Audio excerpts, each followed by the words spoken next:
चलिए एक ऐसे गांव की कहानी सुनते हैं जहां हर अमावस एक नया डर लेकर आती है। गांव एक अजीब से विश्वास में जीता है और इसे कंट्रोल करता है अघोरम नाम का एक पुजारी। यह है मोलक, जिसकी पूजा होती है। गांव वालों को लगता है सब कुछ इसी के हाथ में है।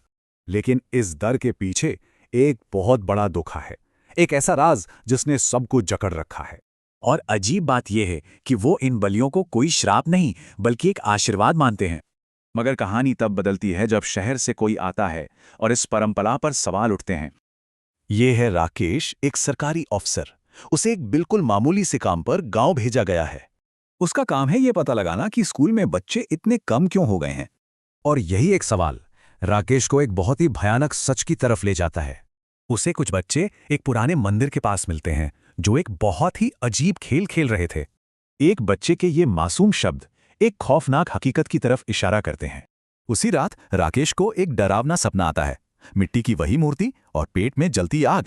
जब उसकी आंख खुलती है तो उसे दूर खंडरों में आग दिखाई देती है। सपना अब हकीकत बन रहा था। वहां पहुंचकर वो देखता है कि अघोरम कोई रस्म कर रहा है।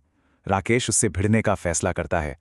राकेश सीधे अघोरम पर गांव के बच्चों की बलि चढ़ाने का इल्जाम लगाता है। लेकिन अघोरम जो जवाब देता है वो राकेश ने कभी सोचा भी नहीं था। वो बताता है कि ये कोई देवता नहीं बल्कि एक शैतान है और वो उसका वारिस है। पीछे पीछे आए गांव वाले सब सुन लेते हैं। अब अघोरम का सच सबके सामने था। गुस्साए गांव वाले अघोरम को उसी जलती हुई भट्ठी में फेंक देते हैं। अघोरम के साथ ही गांव का डर भी खत्म हो गया।